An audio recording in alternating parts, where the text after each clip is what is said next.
Hey guys, subscribe for daily content. And if you're shopping for gear, make sure you check out the description for the newest items at some of the very best online retailers. There's also links for some of the items that I personally recommend. Thanks!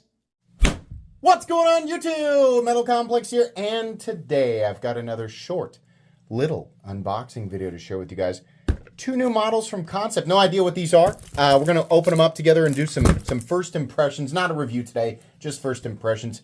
I'm going to link these down in the description. It does help my channel when you use those links, but that's up to you. Thanks to my patrons for supporting me here. Let's see what these are. Oh, they're both are they? Yeah, okay.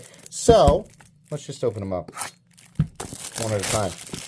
They're both exactly, sometimes I try to do the lighter box first and the heavier box second, but let's see. Okay, so we have crossbar lock, given that there are additional Omega springs in here. These might be the same tension, they might be higher tension. Either way, always appreciate it when we get more than one set of Omega springs here. So this is called the Quasar, and this first version here is carbon fiber and sort of a black washed titanium. Nice big opening hole there. Actually, really, tension on the Omega springs is really nice on this.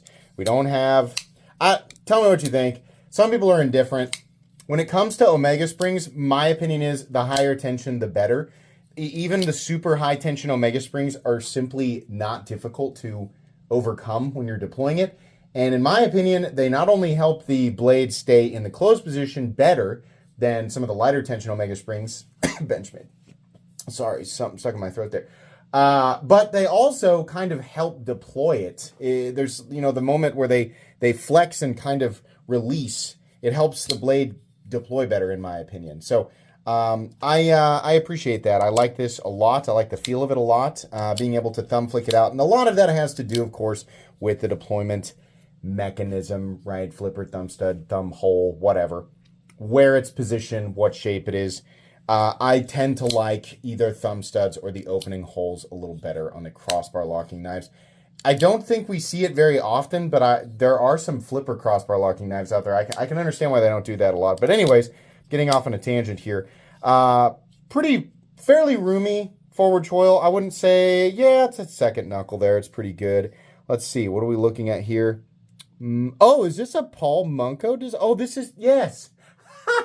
Paul, I literally just saw your Instagram DM just the other day. And I wasn't sure which knife you were talking about because I know you had a couple on the way to me. But yeah, very cool. Nice big fully flat ground blade, or not fully flat ground. There's of course a flat up here, but it's a flat ground blade, very tall, nice tip here, nice belly, definitely nice little thumb ramp here. Comfortable in the standard grip, pretty comfortable in the choked up grip. I'm not sure which grip I like better.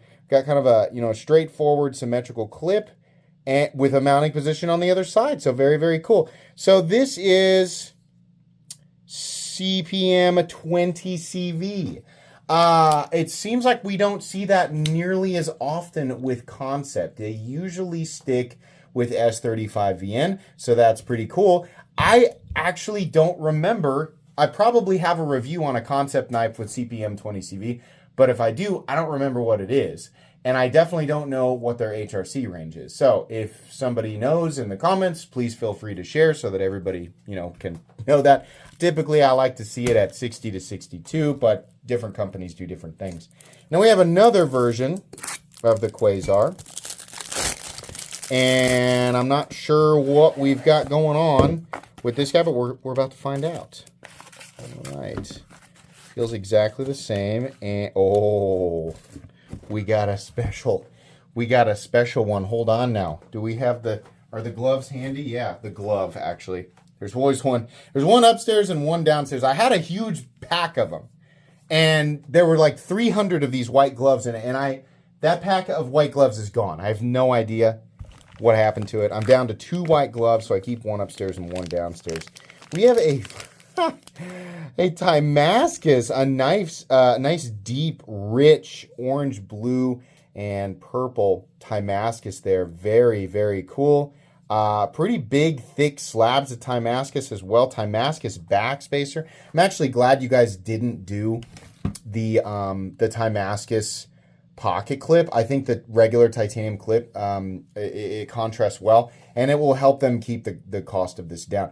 Kansept, if you're somebody who likes titanium Damascus, right? If you're new, you're wondering, what is this? Is this the, what do they call it? What do the kids on TikTok always call it? They call it, it's not rainbow camo. It's something camo, or it's like candy camo or something. They're referencing Call of Duty because they don't know what titanium Damascus is, or they assume that it originated in Call of Duty. It did not. This is a Damascus that is literally created with different grades of titanium so that when it anodizes at different rates, and you can see the pattern welds and the colors and everything in there. But that's a different video.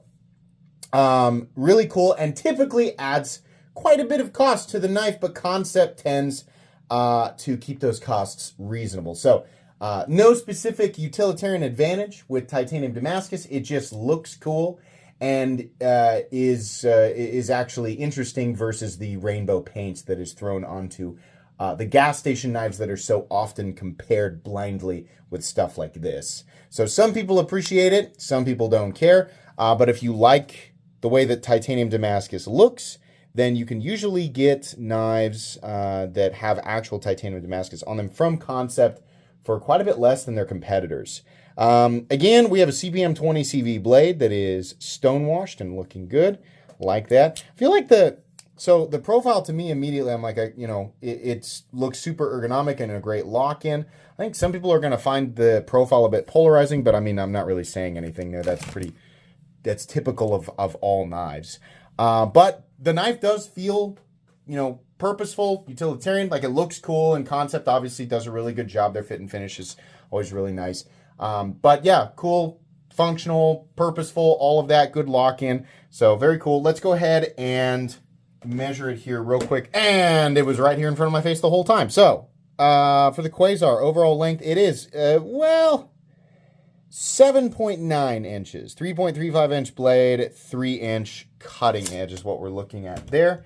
And then I will go ahead and weigh it for you guys.